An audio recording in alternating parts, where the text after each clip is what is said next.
gloria al Señor, huye del pecado y refúgiate en la cruz del Calvario, porque si te refugias en la cruz del Calvario, también podrás salir de allí ileso. Allí experimentarás la protección, el perdón de tus pecados, encontrarás el descanso de tu alma y será un oasis para tu espíritu, donde recuperarás la fuerza. David, hermanos queridos, huye de Saúl, quiere matarlo, y se marcha, hermanos queridos, ante el sumo sacerdote, gloria al Señor, Ahimelech. Y estando con Ahimelech le dice: ¿tienes pan para mí y para mis siervos, para mis criados? Y el sacerdote se queda estupefacto, se queda anonadado, como diciendo: pero David, ¿tú sabes dónde estás? ¿En qué lugar? Estás en la casa de Dios, y aquí no, el pan que hay no es el pan común.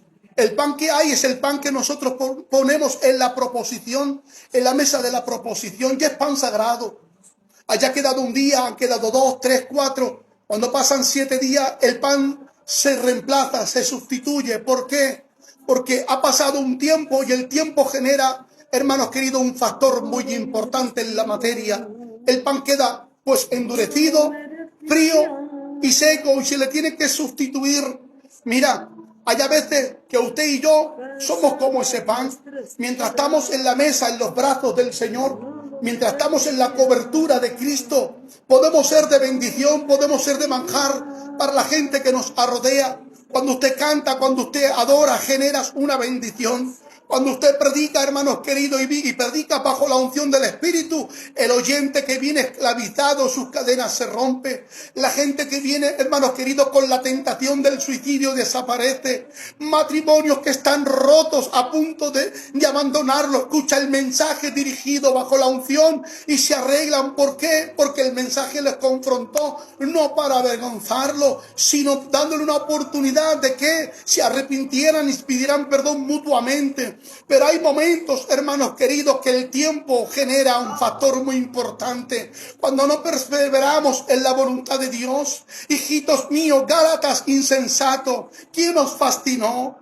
¿Quién nos engañó para vivir de esta manera? Porque habiendo empezado por el Espíritu, estáis acabando por la carne. Y muchas veces usted y yo pasa el tiempo y aunque no hemos dejado de ser cristianos, aunque no hemos dejado de ser hijos de Dios, le amamos, pero vivimos en la carne, vivimos pecando, vivimos en la ociosidad. Y muchas veces, como Dios tuvo que coger a decirle al sacerdote: coge el pan, sustitúyelo, porque aunque está en la casa se ha endurecido, aunque está en la casa se ha enfriado. Y hay cristianos que aunque están en la casa se endurecen. Hay cristianos que van a los cultos cada día, pero están fríos. Y Dios dice: no he dejado de amarlo, pero no puedo utilizarlo. ¿Por qué? Porque Dios no puede ser burlado, hermanos queridos. Dios no se mueve en el desorden. Dios se mueve en el alfabeto, con el torpe, pero que vive en santidad. Y muchas veces tenemos que experimentar, hermanos queridos, el sabor amargo, el sabor agridulce, experimentarlo, como muchas veces estamos en primera fila, pero Dios tiene que sustituirnos, tiene que reemplazarnos, y vemos que hay otra persona que está ocupando un lugar que nos correspondía, y vemos cómo son eficaces y cómo Dios lo utiliza, y tú te lamentas y dices: yo tendría que estar en ese lugar, yo tendría que estar en ese sitio, yo tenía este mensaje, yo tenía estas ideas. Sí, señores, pero no perseveraste en la verdad, no perseveraste en la santidad. Y ahora dice el sacerdote: te lo daré, aunque está frío y aunque está seco, no ha dejado de ser pan sagrado. No es un pan común. Usted y yo podemos pasar por un proceso donde nos endurecemos, donde nos enfriamos, donde andamos en la carne y la gente no te valoriza, la gente no te acredita, la gente no te bendice. Pero déjame decirte, Dios no te valoriza, Dios no te desvaloriza, Dios no te arrincona, porque para Dios no eres vulgar, para Dios sigue siendo sagrado, para Dios sigue siendo santo, y para Dios sigue siendo su ministerio, su hijo, su apóstol, su profeta. Déjame decirte, para Dios sigue siendo alguien especial que está esperando: ven a mí. Como dice Jeremías capítulo 33 y verso 3, ruega ruégame. Es Dios quien te invita, ruégame. Ruégame y yo te responderé, oh hermanos. Si es que Dios te facilita el camino, si es Dios quien te da la directriz y te da la iluminación para que no te pierdas, Dios te deja la palabra como brújula para el perdido y para el peregrino en el desierto, para que pueda guiarse por la brújula y decir, allí es el norte. Entiendo, hermanos queridos, que la palabra nos lleva al norte, a la cruz, y te dice, ahora sí, ruega a los cuatro vientos. Ruégale a Dios, y Dios que tiene oído te escucha, Dios que tiene ojo te ve, Dios que tiene boca te habla, Dios que tiene mano y palpa y te toca y te restaura. Es noche de que ruegues a Dios.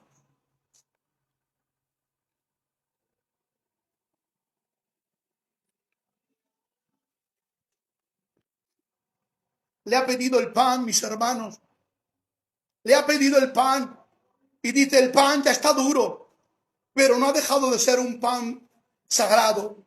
No lo puedo tratar como un pan vulgar. No lo puedo clasificar como un pan inmoral. No lo puedo tratar ni lo puedo decir que es un pan que no sirve, porque sirve de alimento para nosotros. Hay gente que aunque no te valoriza porque has tenido una mala trayectoria, una mala época, porque has cometido una infracción, porque has cometido un pecado, quizás para ellos no eres de bendición. Pero Dios se nutre contigo cuando usted se pone de rodillas. Y hay gente que te valoriza no porque hayas cometido un pecado y ha dejado de valorizarte. Porque la gente dice, fulano de tal ha caído, pero lleva años como hombre de Dios. Y todos sus años siguen valiendo. Por una caída no lo puedo juzgar. Y no has dejado de ser hombre de Dios por eso. Para Dios, para Dios, para Dios, tienes un valor incalculable. Y ahora cuando se nutre y ha comido el pan, él juntamente con sus criados le dice al sacerdote, ¿tienes aquí también alguna espada? Y le dice, no tengo espada, solamente tengo la de Goliat con la que tú le venciste. Dice, la tengo envuelta en un pañuelo que está detrás del efod. Mirad los detalles que hay aquí.